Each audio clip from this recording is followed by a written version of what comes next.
We also have the endorsement of UWL, the La Crosse Chamber of Commerce, and La Crosse Rotary Clubs, including Valley View and Downtown.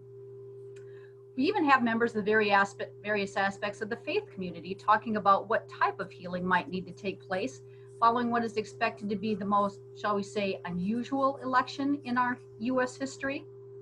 Anyway, we got together, brainstormed, and came up with tonight's event. An event that includes both panelists who are Republican and panelists who are Democrat. But then we thought, how are we going to promote this? Right away, we had 4 media partners on board. Now, it's not unprecedented for WXOW-TV, WKBT, the La Crosse Tribune, and Wisdom Radio to work together, but it's not common either. And that tells you they thought this was important for their readers, viewers, and listeners, and that it's important for the La Crosse community. Our local journalists will be asking questions of the panel, but no doubt you'll have some as well, and you can type them into the Facebook page, and the folks at Wisdom will be collecting them. Now, let's get rolling with our moderator for tonight's event, Lee Rosh. Thank you, Julie. I'm Lee Rosh, Executive Director with Leader Ethics Wisconsin and moderator for tonight's program. We are pleased to provide information from a first-rate panel about a very important topic: voting access and integrity. Our region has a long-standing history of effective voting practice.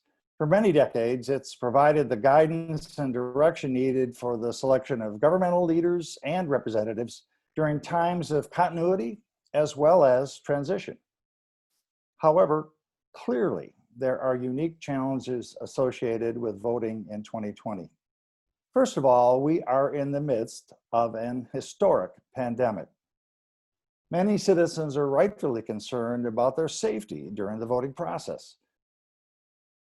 Secondly, we are experiencing unprecedented information and misinformation about voting integrity. And the impact of social media on the voting process has grown dramatically. Many wonder, what is fact? What is fiction? This has resulted in a situation where the conditions surrounding the voting process, something long considered to be reliable and accurate, left many people raising questions. Are there concerns about voter fraud or ballots not being counted? Will increased political polarization and misinformation undermine the public credibility of the election process? The state of Wisconsin struggled with readiness during the April 2020 primary election. Will Wisconsin be ready in November? The purpose of tonight's program is to address these and other questions through updated and accurate information, and we are pleased to have an experienced panel for tonight's program. They'll be introduced later. So let's get started. In segment 1, La Crosse Tribune editor Rusty Cunningham will provide background information and an overview of the challenges we face. Please welcome Rusty Cunningham. Thank you so much, Lee. Voting is truly one of the most sacred components of democracy. It's the opportunity for every registered voter to have your say, and the November election is no different. Media partners in the Coulee region have come together to provide information about how you can vote safely for the November election. And all of the information that we're about to provide will be on our websites for your convenience. There is no reason to fear that your vote won't be counted this year. Don't listen to any scare tactics, but do have a plan for how you wish to vote, and don't wait for the last minute. More than 3 million voters are expected to cast ballots in Wisconsin in this election. Whether you vote in person, absentee, or by mail, all votes will be in the clerk's hands by the time polls close at 8 p.m. on November 3rd. Now, I should add that a federal judge Monday provided a 6-day extension for counting mail-in ballots, but that could be overturned, meaning that in order to be safe, don't count on it at this point. First, please make sure you are registered to vote. To register, or to make sure you are registered, check with your local clerk or go to My Vote Wisconsin. Your clerk and the My Vote Wisconsin site also can help you find your polling place if you're new to voting here, and you can register at the polls too on voting on election day. In Minnesota, the Secretary of State's website provides a comprehensive list of voting information. Wisconsin residents have three options for voting. You can vote at the polls on Election Day, November 3rd. You can vote absentee in your city, village, or town clerk's office starting October 20th. You can request an absentee ballot by mail now. In Minnesota, you can vote early with an absentee ballot starting 46 days before Election Day. You can request an absentee ballot online. Go to the Minnesota Secretary of State's website for your local clerk's office to learn about other options and more information about absentee voting. First, let's look at voting by mail. Wisconsin residents may request a ballot by mail right now. The deadline for requesting is October 29th, but we strongly urge you not to wait. It could take several days to receive your ballot and several more for your ballot to reach the clerk's office. All ballots must be received by 8 p.m. on Election Day to be counted, again, unless Monday's extension stands. When you request a ballot, you must include an acceptable photo identification, such as your Wisconsin driver license, a state ID card, or other approved ID. If you don't have one, the state DMV can provide help and get you one for free. Before you send your ballot in, remember, you have to sign your ballot, you'll need a witness to sign it, and that witness must provide the address of that witness as well. If you're worried about the status of your ballot, you can check at the My Vote Wisconsin website. If you're worried about meeting the deadline by mail, many municipal clerks have drop boxes available for you to drop off your ballot safely and securely.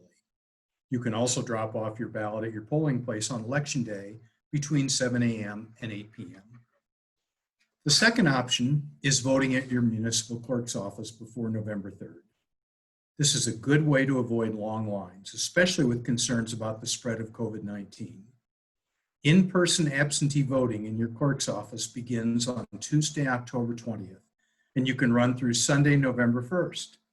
We urge you to check with your municipal clerk for office hours, as well as when your clerk will be available for casting your ballot.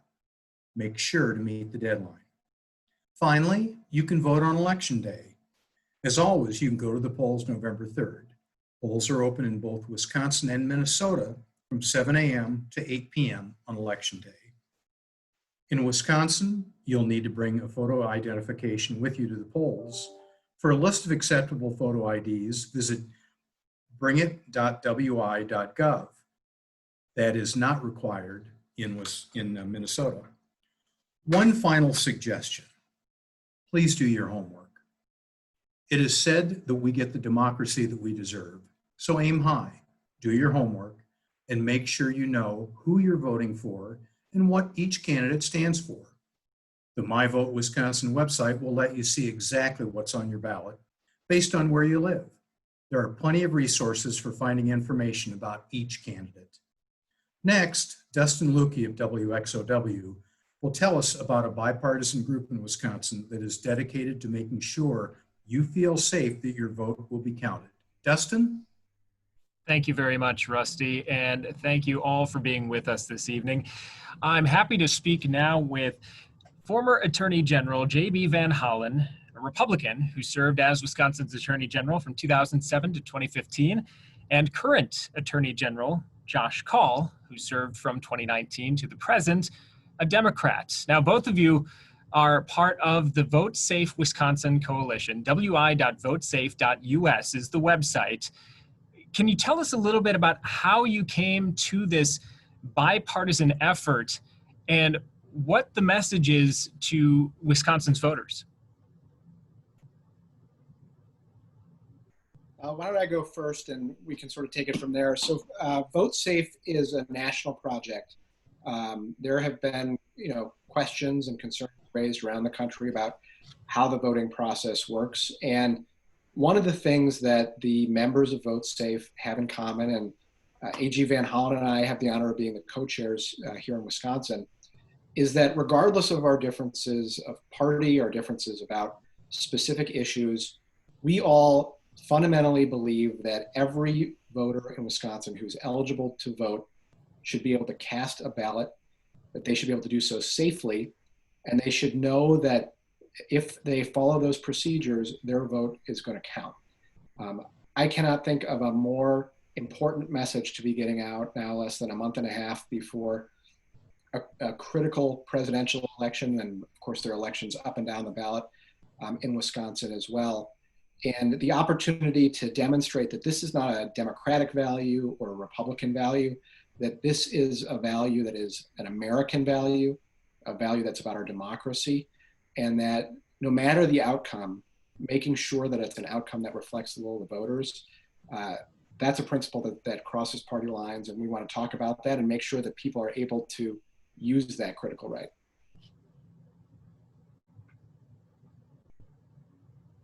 Attorney General Van Hollen, do you have anything to add?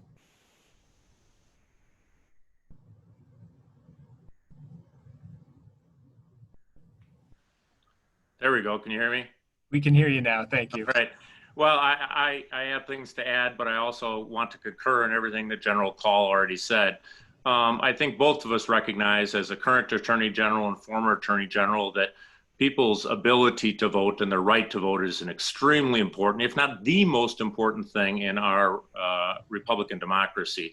And we wanted to make sure that people aren't confused or scared to get out there and vote, thinking their vote may not count or they won't catch COVID. So we actually, in Vote Safe Wisconsin, formulated a very simple bipartisan message that if you want to go to your polling place and you want to vote on election day, you can feel comfortable that there are going to be adequate polling places because of lessons that have been learned since the April elections, that those polling places are going to be very safe based upon safeguards that have spread around throughout the state of Wisconsin since that April election as well. And if you like to vote in person and you want to make sure your vote is counted, that's certainly a great way to do it. But also, people need to be made aware of the fact, as was stated earlier in this program, that you can go to your clerk's office during certain hours and cast your ballot ahead of time as well. That's something you can do usually with good social distancing. That's something that you can do where you know your ballot is going to be in the hands of the correct people before Election Day. But very importantly, as we have certainly seen during this election, we're going to have in excess of 1 million absentee ballots that are cast. And people need to know that they can certainly be safe and count on casting their absentee ballot. For people who are worried about mail-in voting and the fraud that will occur, this isn't mail-in voting. It's not a ballot being sent to everybody in the state or every place you can imagine. People aren't going to be getting 8 ballots at an address. These are registered voters who have to show an ID, have a witness, request their ballot, return the ballot. And we want people to know that it's a secure way to vote. But we would strongly encourage people, in the event that they're concerned about their ballot being cast or arriving there on time, to request their absentee ballot right now, if that's the way they want to vote, to fill it out and return it immediately. Take away any doubt about what will happen with a possible appeal of the federal court decision. Take away any doubt about what might happen with the U.S. Postal Service and things being delayed. Make sure to vote early. And I just want to piggyback on that. You mentioned being able to show a photo ID. You can do that online on that myvote.wi.gov website, as well as you're doing the voter registration. Upload your ID if you haven't yet done so. Now, I want to go back to that. We talk about requesting the ballot early, getting the ballot in as soon as possible. Perhaps starting with Mr. Kaul to talk about the decision that Rusty mentioned just yesterday, the federal judge extending the deadline to count absentee ballots in Wisconsin. Can you explain a little bit the significance and impact this might have if it stands? Yeah, under Wisconsin law, typically for a ballot that's cast by mail to be counted, it needs to be received at the clerk's office by 8 p.m. on election day, when the election would normally end. Now, in the April primary, there was a challenge to that rule as people were scrambling as the pandemic was really just starting to hit Wisconsin. And there's been litigation that's continued, and the decision that came out yesterday was that as long as the ballot is postmarked by election day, if it's received within 6 days of the election, it will be counted. But as was explained before, that's the first ruling in this case. There is almost certainly going to be an appeal of that decision. and we don't know what's ultimately going to happen. So my recommendation to anybody listening to this is plan as though your ballot needs to be received on election day. Request it early, as AG Van Hollen said, and send it back in early so that there's no question and that court rulings aren't going to impact whether your ballot is counted or not. Now, as we get closer to election day, hopefully we'll get more clarity from the courts about exactly when those ballots need to be received. And I hope that you will hear not just from me and AG Van Hollen, but everybody who's joining us here today about exactly what those rules are. But for now, my best advice to people is request your ballot early. And again, you can do it as you are watching this. You can put that request in right now and then return it as early as you can. Mr. Van Hollen, taking this one to you, how confident should voters feel dropping their ballot in the mail or one of those drop boxes at a municipal clerk's office today? I guess with regard to tampering, how confident should voters in Wisconsin feel that something isn't going to go awry on the way to Election Day? Well, as somebody who fought for photo ID for voting, strong believer in ballot integrity, I don't have concerns. I don't think we have a great ballot integrity problem now.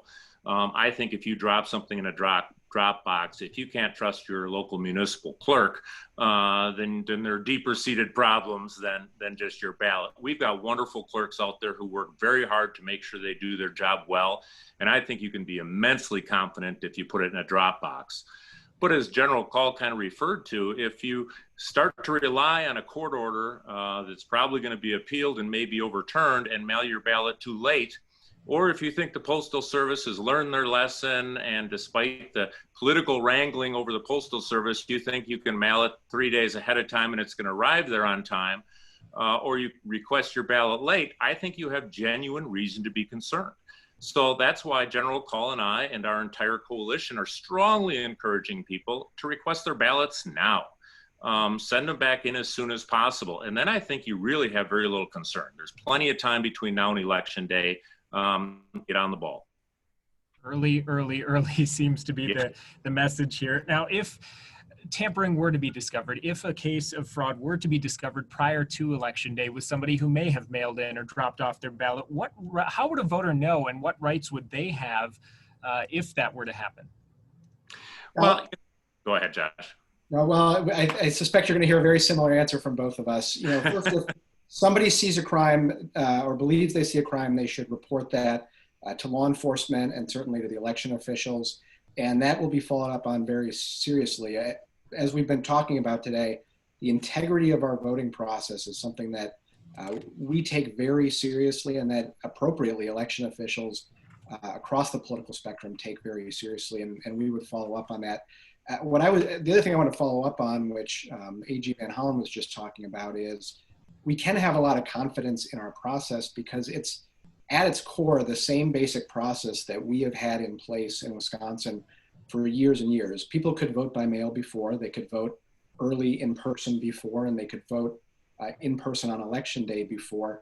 And we are fortunate in Wisconsin, you know, we've had a lot of close elections here. 3 of the last 5 presidential elections were decided by less than 1 percentage point. And there was a recount in 2016. And what all of that has shown us is that our process holds up very well and that we've got a ton of integrity in our elections. Mr. Van Hollen, did you have anything you wanted to add to that? Couldn't have said it better myself. Well said. Well, looking at that with the recent recount in 2016 and going back to, the issues with Bush v. Gore in 2000, what should voters expect as far as what the process is for a challenge a candidate might make in 2020? Well, I think that's one of the things that came out of 2016 is that both parties and the people involved in the electoral system really know how to handle these close elections now, and even controversial elections. And people are very prepared to deal with that from both a legal perspective and a recount perspective if necessary. And that's not something that really people can do much about individually. Really, I think they should focus on what they can control. What they can control is whether their candidate has a better chance of winning and has a better chance of winning by a margin that's going to be beyond any legal wranglings or recount. And so their focus really should be on voting and making sure they vote in such a way and in a timely way that it will count. And hopefully in the process, they come out in such a position that we don't have to hear about wrangling after the election. Right. And I want to go to voting in person now for a moment. Attorney General Kaul, Governor Evers extended the mask mandate until November 21st today. Now, we've heard a lot about the issue with that in the polling place. I guess, what rights do voters have to keep their mask on fully if they're concerned about the spread of COVID? And what rights do people have to not wear one at a polling place? And I would be, I'll defer part of this question to Reid Magney from the Election Commission, because I know this is something that they've weighed in on. But generally speaking, first, there has been an exception so that if people need to hold their mask down so they can be identified, they can be. But also, voters by and large should be able to be identified even with their mask covering part of their face. One other thing along these lines that I think is important to note is that we've now had trial runs. Obviously, April was early in the pandemic, but we also had the primary that happened not too long ago here. And so election officials have practiced with this system now and how to make it work. And one of the really important things for voters to know is we've all learned lessons from what happened in April, and now election officials don't need to scramble in the same way that they did in April. So there is a lot of time for them to have all these protocols worked out and thought through, and to make sure that there are sufficient polling places in cities across the state. Attorney General Van Hollen, I want to go back to something that we maybe spoke about a little bit last time we chatted, talking about the idea of fraud not being widespread. Perhaps this is something you can speak to, and then Attorney General Kaul afterward. How difficult is it to monitor, and I guess what are elections officials, what are you looking for? Well, I think the greatest problem with voter fraud is that if you can identify it, such as finding that somebody voted from an address where there is no residence, for instance, there really isn't anything you can do after the fact. That vote, has likely been counted. You probably can't identify who the person is to prosecute them. What you really need to do is take all the precautions you can up front to make sure there isn't any voter fraud. But I think, as both General Kaul and I have both talked about, the right to vote and the ability to vote is so fundamentally important that you may have to deal with some element of voter fraud to make sure that the people who want to vote can. It's kind of like our criminal justice system, where we'd rather let 100 criminals go free than to convict one innocent. We are going to have some fraud in our system. We may not be able to detect it or do anything about it. I think we have a system in place now that is as foolproof as we could possibly have. And I think it works very well to make sure that we have elections with integrity. And to the degree that there are exceptions, I don't know that there's really much more we can do, and that's something we have to live with. It's important to know that there have been a lot of recounts, not just in Wisconsin, but around the country, where there has been a really close microscope put on election results, and ballots have gone, people have gone over the ballots one by one to see the results. And the amount of fraud that's been identified is a minuscule percentage. It's extremely rare. A lot of courts have found that. But if there are cases of fraud, there are a few signs that we can follow up on, either as investigators and prosecutors, or that election officials can follow up on. If somebody votes in 2 states, for example, you can usually look back at the records and identify that somebody has voted more than once. And with the vote by mail process in Wisconsin, as well as the in-person early voting process, the voter needs to sign their name on the envelope, and then a witness needs to sign the envelope as well. So you've got documentary proof that you can rely on to show that somebody cast a ballot in a particular way. And if somebody has signed for those envelopes, then that's evidence you could use. But it's important for people to know that our system has worked very well, and that the amount of fraud that occurs really is minuscule. And one other thing I'll add, anybody who would commit voter fraud, who would vote more than once, is just undertaking a totally irrational act. It is very rare that an election is decided by one vote, and for somebody to risk committing a felony and going to jail, fortunately, people are smarter than that, and this doesn't happen very often. With that, I think we're at time for our segment. Attorney General Josh Kaul and Attorney General J.B. Van Hollen, thank you both for joining us, and I hope you'll stick around for the panel toward the end of this hour. Right now, I'll turn it over to Martha Koloski from WKBT News 8 Now.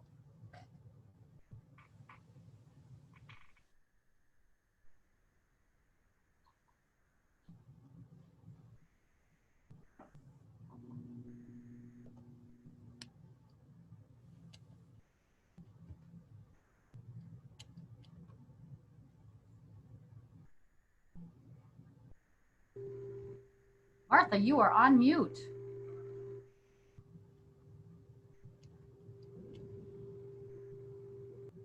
Is it still muted? There you go. Hello, hello? Good now. Is it okay? All right. Sorry, once again, thanks so much for being with us. Thanks a lot, Dustin. We wanted to go ahead and make sure we introduce two more guests to you. The first is Ginny Dankmeyer, Crosse County Clerk, and the second is Reid Magney of the Wisconsin Elections Commission. Thanks so much for being with us tonight, both of you. Well, first of all, this first question goes to Reid Magney. And, we've already been through a primary already during this pandemic. We talked about that earlier. And people did still show up in person to want to vote in person on Election Day. So give people an idea what is being done, what protocols are being followed. What is the state recommended to keep polling places safe in November?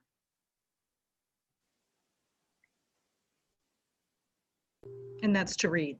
Yep. Yes. I'm sorry, can you hear me now? Yes. So thanks very much, Martha. We've done a great deal since the beginning or the middle of March to get polling places ready for voting in person in April. We had a special election in the 7th Congressional District in the northern part of the state in May. And we also have had our partisan primary in August. Our staff has worked very closely with a public health official from the Wisconsin Department of Health Services to take a look at all of our polling place procedures and advise us as to what safety precautions need to be taken, what supplies do we need to provide. The Wisconsin Elections Commission has authorized more than $500,000 for purchases of all kinds of things like masks and other PPE, for hand sanitizer, for alcohol wipes, for single-use pens, even for painter's tape to mark off social distancing on the floors in the polling places, for signs, those sorts of things. We've delivered huge shipments of those to Wisconsin's county clerks like Ginny to be able to deliver to the municipal clerks who run the polling places. We have a lot of that stuff has been actually delivered by Wisconsin Civil Air Patrol using state airplanes. We delivered a large batch right before the August primary in late July. We're getting ready to send out more as well. So, voters going to the polling place should feel confident. The poll workers there should be wearing masks. There will be there will be clean pens for you to use. The poll workers will be wiping down surfaces. There will be appropriate social distancing marks. All of those kind of things will be in place. Now, we'll also have to say that if you're a voter going to a polling place, the Wisconsin Elections Commission, the 6 members of that commission, 3 Republicans and 3 Democrats, have unanimously recommended that everyone wear a mask. However, we also realize that we cannot require anyone to wear a mask, any voter to wear a mask, because you can't add requirements to voting.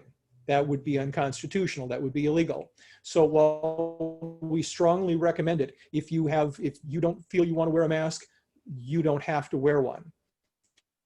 Okay, if I you also are want to wearing ask. a mask at the polling place. Sure. Yes. Go ahead. No, you finish your thought because it was still you were talking about masks. Go ahead and finish your thought, Reid. Sure. So if you are wearing a mask and you do go to show your photo ID, it's possible the poll worker may ask you to briefly lower your mask. It should only take a second if there's some confusion, but it shouldn't be routine. Okay, and then I also wanted just to build on that with Ginny. For people who maybe didn't go to the polling place for the primaries, how might things look different to them? Or even is the process any different for them if they go to vote in person this time around? The process is going to be the same. You know, you're going to state your name, state your address, you're going to have to show a proper photo ID, but a lot of it now is there's going to be barriers put up so we can get more people into the polling place and still have that social distancing. You know, in La Crosse County, we have wash stations delivered to all the polling places so you can wash your hands. We're asking you to wash your hands before you go in. You know, there's going to be where you pick up your pen. That pen's going to stay with you throughout the process. So the basic voting is going to be the same, but there's just going to be a little added extra security, safety. Of course, we want anybody that goes to the polls to feel safe that you actually can vote and do it safely. Can you tell us, Ginny, while I have you here as well, do you feel like you have what you need as far as Reid had mentioned supplies, but what about people and poll workers? Do you feel like you have what you need this time around? We definitely have enough supplies. The state provided plenty of supplies. We've gone out on our own with providers and suppliers to get additional stuff. A lot of the municipalities used grant money to do that. We're always looking for more poll workers. As we said, there's been 1 million ballots, absentee ballots, you know, requested. Last Thursday, we sent out 17,000 absentee ballots in La Crosse County. So a lot of the municipalities, the larger ones, have procured additional tabulating machines where on election day, that tabulating machine is going to be used only to tabulate the absentee ballots. So with that, it's going to cost additional poll workers to make sure they're dedicated just to those absentee ballots. So we're always in need of additional poll workers. Obviously, we're going to need poll workers that are going to be walking around cleaning the surfaces. Poll workers are going to enforce social distancing. You know, that's something new that we normally didn't do. So we're always looking for additional poll workers. We'll find a spot for you to work. I was going to say, so if someone does want to volunteer to be a poll worker, where do they go and what do they do to sign up? The easiest thing we do is to contact your local municipal clerk. We'd like you to work the polls in your local area so you're familiar with the people, you're familiar with the area. If that one just has full, just can't take anymore, please contact me and I have a list of the poll workers the polling places that still are in need of poll workers. So we'll get you definitely into a spot that needs poll workers. And also, Ginny, I wanted to ask you, just in the city of La Crosse for the 2016 presidential election, there were 8,600 people who voted absentee that year. What are you expecting this time around? A lot more absentee voting. I know the village of Hollen, we had the presidential recount in 2016. We also had the Senate district recount. So we had back-to-back recounts here in La Crosse County. The village of Hollen had 2,500 absentee ballots, and that was half of their voters. So we expect a lot more processing of the absentee ballots. We're doing what we can to get those ready so they can be processed quickly on election day, so in hopes that we can get results, maybe not by midnight on election day, but maybe in the wee hours of the following day, some results. All right, and this next question is for Reid, because we had heard from some of the earlier guests that they really hope that the primary we've already been through already kind of prepared the state better for this time around in November. So do you think the state is better prepared this time around for the general election? You remember in Milwaukee last time they normally have 180 polling stations, but it was reduced to just 5 there. So should voters around the state expect those really long lines again, or do you think this will be handled better? Will there be more polling places open this time around? So the only places where we had real line issues back in April were in Milwaukee and Green Bay. And those clerks had made specific decisions because of a lack of poll workers to reduce the number of polling places just to what they thought they could handle, what they thought they could staff. From what we're hearing, clerks around the state are going to have mostly their normal polling places open. So there shouldn't really be lines there. Okay, so you're hearing that there should be a difference between last time and coming up in November. It should look a little differently. Okay, and then also, Ginny, can you also tell us, do you feel like you clerks have really gotten the support that you needed to pull this off both safely and successfully in November? Or do you think this is still a wait and see situation for yourself? I think we are prepared. April was definitely a learning opportunity for us. August, I think we fine-tuned a lot of it. We knew going into November we're going to have the high absentee voting. So I think we'll be successful. I think we're getting the support we need. We're getting the supplies we need. So I don't feel there's going to be any concerns as far as the clerks being able to do their jobs and us getting the polls open and the voters through and everything processed the way it should be. Now, this is open to both of you, and I'm just asking because this has been such a polarizing election process already, but do you feel like there already is or needs to be anything in place just to avoid any kind of voter intimidation at the polling places? And that's for either one of you. So, you know, in Wisconsin, we can't just station police officers outside of polling places or military people outside of polling places. It's something you just can't do. You know, if sometimes it's normal to have some electioneering outside of a polling place, more than 100 feet from the entrance. Sometimes it's a few yard signs or a couple of supporters. Maybe there might be more, but we don't think it will be a problem. If you do see a problem, you know, contact law enforcement, contact your local municipal clerk's office. They can come out and sort things out. All right, and we do know that, we mentioned this earlier, that with that 6-day extension that was just mentioned on Monday by a federal judge in Wisconsin, it may or may not hold true. But for right now, we're kind of going on that it could be a real thing, that there may be a 6-day extension to ballots that are, as long as they're received by the election day, they can still be counted if they're received, or still counted 6 days in that extension period. So do you think that's going to either complicate anything for clerks, Ginny, or do you think that'll, or for you either, Reid, do you think that's going to make people question the results of the election having that extension if it does stay in place? Well, if you can remember, it was a few years back where we really did have late arriving absentees, where we had the opportunity to, up until Friday after the election, for these late arriving to come. So I think this is going to be treated the same way. And will results change with these additional absentee ballots coming in? Yes, there's that possibility. I'm hoping with the 6 weeks we have coming up to this election, and that we were pushing people who want to vote absentee by mail, they're getting them out there and they'll get them back to us, so we're not having hundreds or thousands of absentee ballots coming back in those 6 days. So it's nothing new. We've dealt with it before. We're going to deal with it again.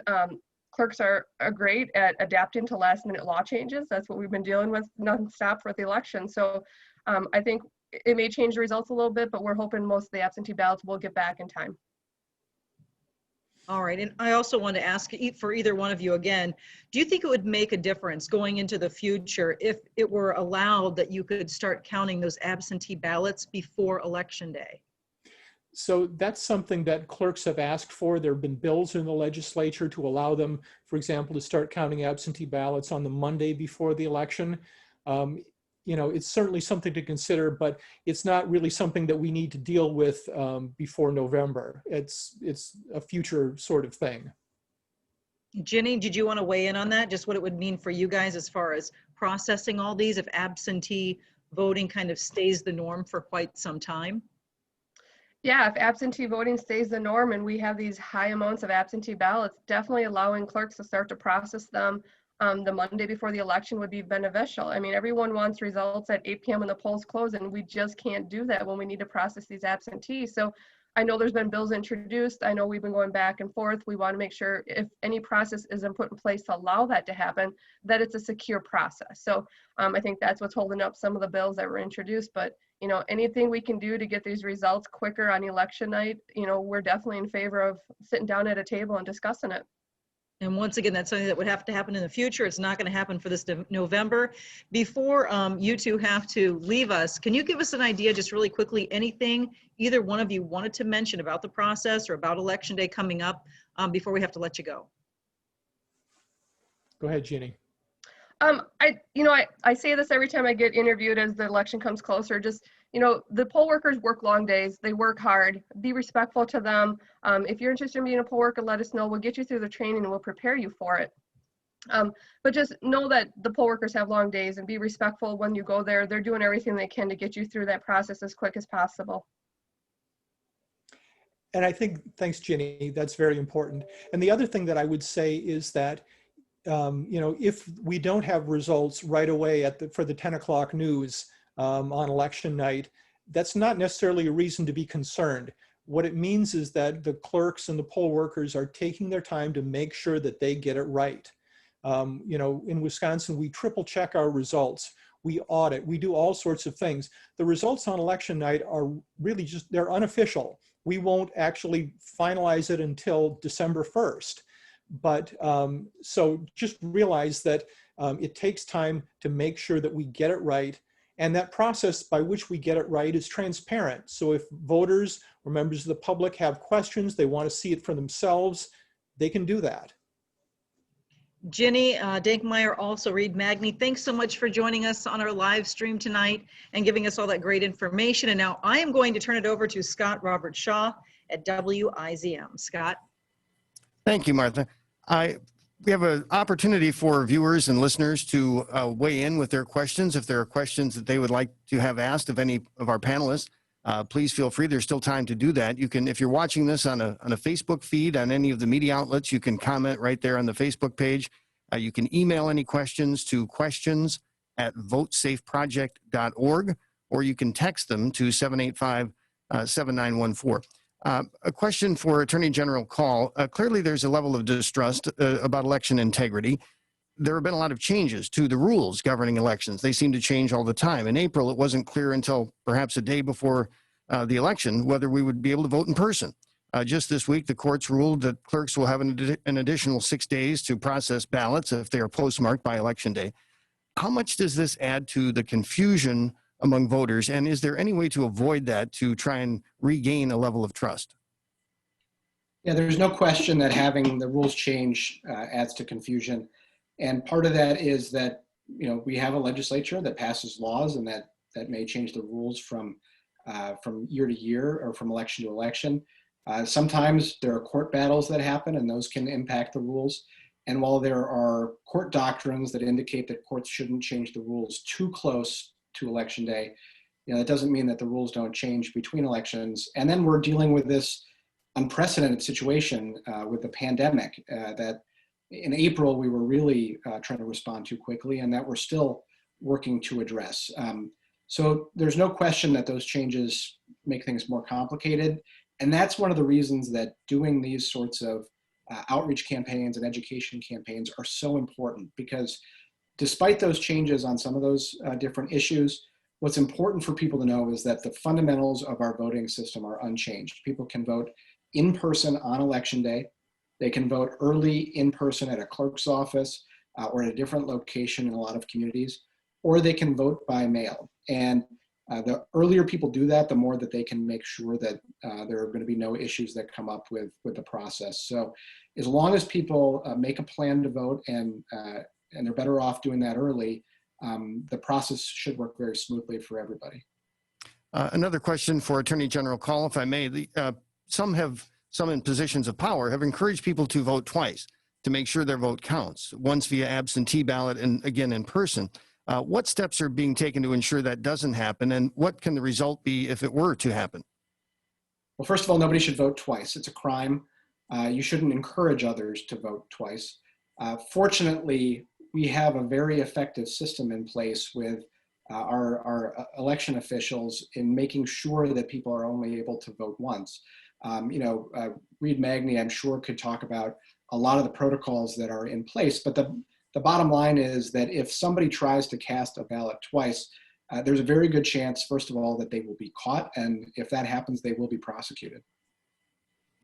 A question for Reid Magney of the Elections Commission. We've heard about mailboxes being ripped from street corners and mail sorting machines disabled across the country. After the problems that we encountered during the April election, how can we be assured that if we put our ballots in the mail, they'll reach their destinations on time? So we've been working very closely with the USPS since late April, early March on a number of things. We've added intelligent mail barcodes to our outgoing absentee ballot labels, so we can track ballots as they go through the mail. You can, if you go to My Vote Wisconsin, you can see an expected delivery date for your absentee ballot. The Postal Service has been very good about working with us, reaching out to clerks to talk with them about any delivery issues. I think if you give yourself 7 days to get your ballot back, you'll be fine. If for some reason you don't trust the post office, there are many options for you to deliver it back to your clerk's office or to your polling place on election day. A question submitted by a viewer or a listener for Reid again, if I may. That you had mentioned the National Guard can't be at voting sites on election day. Can you explain why that is? We have, there are federal laws against having troops at polling places, I believe. I'll leave that to the former attorney generals, but I know I've heard on some calls, some FBI people telling us that. So yeah, we can't, so the National Guard members who have served at polling places are not in uniform, they're in civilian clothes. And so that, you know, we're making sure that we're following that. It's an intimidation issue then? Is that what it gets down to? I believe so. Yeah. I'd like to, Ginny Dankmeyer, La Crosse County Clerk, can you just walk us through the process a bit for tabulating ballots in November in La Crosse County and what steps are taken to ensure every vote is properly counted? And if you could, tell us how the Board of Canvassing plays a role in that. So on election day, as you arrive to the polls, you walk through the process, you get your ballot, you mark your ballot, you put it into that tabulating machine. The machine will say your ballot's been counted. Absentee ballots, same way, they were processed on, they will put them through the machine, they're counted. Those totals are then come down to the county where we put them together, we tabulate them all, and we post them. When we do the county canvass, this is where we're gonna go back, we're gonna look at the poll book. How many voters were on the poll book? Does that match how many ballots were cast from the totals tape that was printed out on election night? If that doesn't match, we want to know why. Where's the discrepancy? What happened? We're also going to look at the number of absentee voters. Does that match the number of absentee voters that was on the poll book, the number of absentee certificate envelopes you had? All of these processes go through into the county canvass, and if there's any discrepancies or anything that doesn't match up, we want to know why. And these discrepancies may not necessarily be an attempt at fraud, for example. It could be a smudge or a stain or something on the ballot or something not filled out properly. Is that correct? Correct. And sometimes it's a voter number gets put into the poll book wrong. So it didn't get, it should be voter number 213 and it got put in there as voter number 231. Things like that will happen, or a voter number gets put in one poll book, not another poll book. So a lot of it's just simple errors like that doesn't pertain to fraud. It's just simple proper following up the rules that you need to follow through on election day with processing voters. Another question from a viewer or listener. Several months ago, there was a move in Wisconsin to purge the polling list of some 120,000 registered voters who may have moved and had not returned the postcards that were mailed to them seeking to verify their current address. A question for Reid Magney. Should I be worried that I might be one of those? And is there a way to find out if that is in fact the case? You shouldn't be worried that you're one of those. You can go to the My Vote Wisconsin website, myvote.wi.gov, and put in your name, put in your date of birth, and you can find your voter record. If for some reason you can't find yourself, don't panic. Contact your municipal clerk. Sometimes there's little typos in the way your name was spelled or your birth date. So most of the people on that list had actually moved, but there were some people who hadn't. And so we didn't want to just take people off wholesale because they may have moved. A follow-up to that, if I recall correctly, Reid, there was a story this week that the Department, I believe, of Health Services had suggested that poll workers not be allowed, if you will, into nursing homes, for example, as a way to collect and deliver absentee ballots because of the pandemic. What impact might that have on the election? So, we had to make a very difficult choice about whether to send special voting deputies to nursing homes. Special voting deputies go in, they bring absentee ballots, they help those residents fill out their ballots if they need that. They can register them to vote. But nursing homes and their residents are so vulnerable in this situation that we couldn't risk sending those people in. So instead, the clerks are going to be mailing absentee ballots to those nursing homes, and the staff is going to have to find ways to make sure that those people get their ballots and can get help if they need some to vote. Another question for Ginny. If I vote absentee from another state, Arizona, for example, if I'm out enjoying the warm weather, how can I be assured that my vote will be counted in Wisconsin? And is there some way to track that?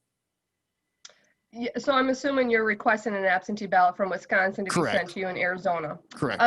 Yes, the My Vote website, if you're requesting your absentee ballot, you can look on there. You can see when it's been mailed from the clerk's office. You can see when it's been returned from the clerk's office. After the election is closed out, you can see that your ballot actually was counted. So there is the My Vote website that Reid talked about earlier, that you can track your ballot all the way from the process of it being mailed from the clerk's office to it being returned and being processed on election day. Another question that just came in, and I guess this would be for Attorney General Kaul. Why is the deadline for mail-in voting not 1 week before the election? If that's the case, we won't know the results perhaps for weeks, perhaps. So what is the rationale for having that deadline not be sooner than election day? Yeah, that's set by statute. And so the rules that the election administrators follow is based on the laws that our legislature has passed. And then on top of that, there are some court cases that impact these things, one of which we talked about before. But it's an important question in part because first, as Ginny sort of indicated before, we may have a very late night on election night that goes into early the next morning and perhaps even into the next day before we have certainty about results here in Wisconsin. And I think we're probably better situated in Wisconsin than some other states are. And, you know, we are conditioned to think about election day, but this is an election where we may very well be thinking about election week or even election month. What I would say to people is, first, know that in advance. It shouldn't come as a surprise when it happens. And it's not a sign that anything is going wrong. It's actually a sign that the process is working and that election officials are taking the time to do their job right and to make sure that every ballot that should be counted is counted. A question for Ginny Dankmeyer again from a viewer. This is specific to the town of Shelby, so I don't know if you have any specific insight on that, but they wonder, the ballot that they receive says to, an absentee ballot, says to stamp and mail that or to place a stamp in the return envelope and drop it off at the town hall. Why is there a necessity that a stamp be in the envelope? And if I fail to do this, will my ballot be rejected?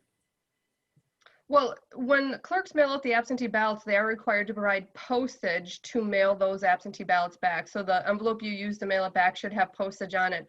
I know with a lot of people not wanting to send their ballots back through the mail, this postage that's on there is going to be a waste of a lot of money. So many municipal clerks were including a stamp that you can use the postage for if you decide to mail it back, or you can keep that stamp and use it for something else and then just drop the ballot off at your municipal clerk's office or any of the drop boxes.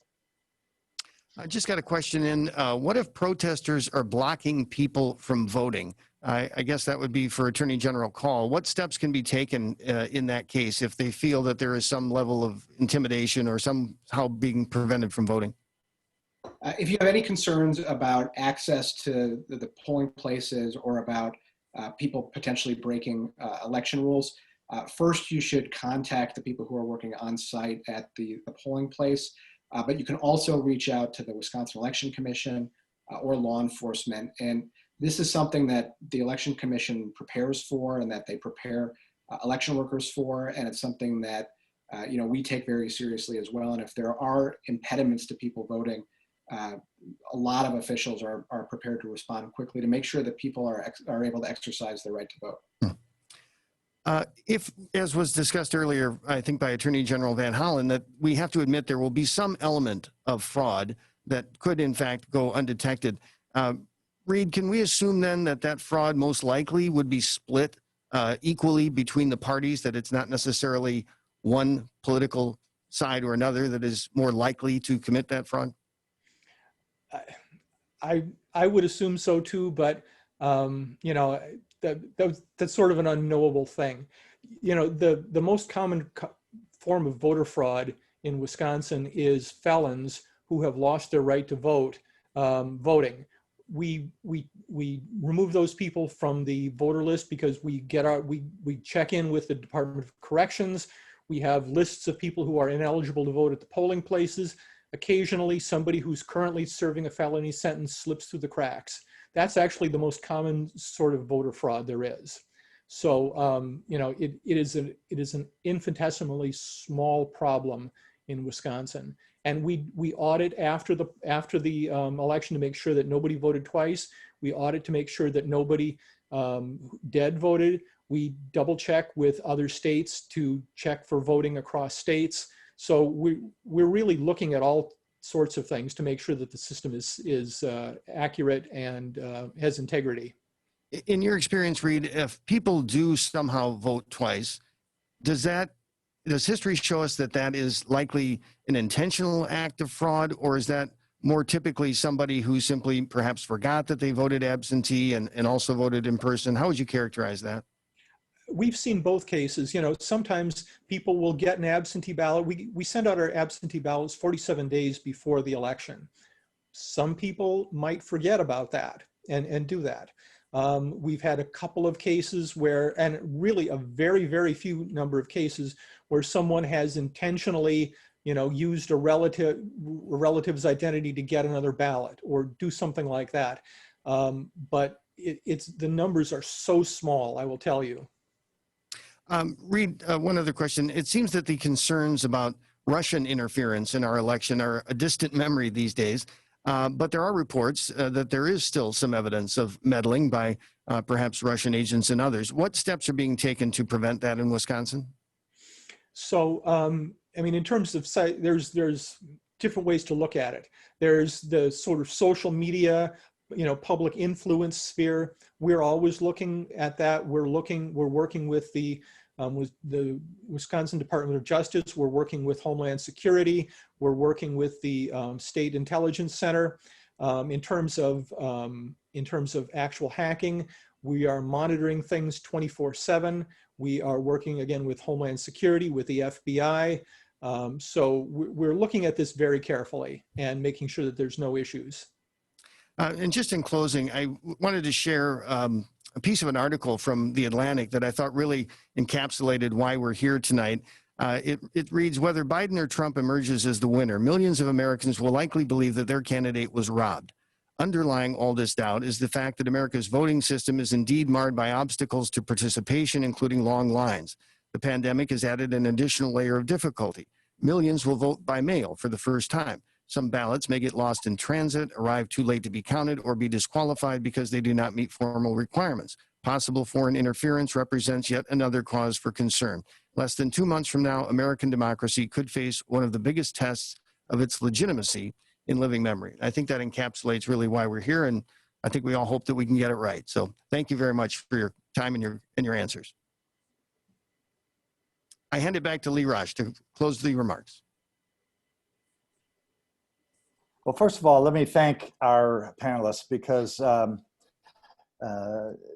Josh Kaul, J.B. Van Hollen, Reid Magney, Ginny Dankmeyer, you did a wonderful job at informing the public. And for me, this was a confidence builder and an important thing for us to try to accomplish tonight. So thank you so much. And thank you for your public service as well.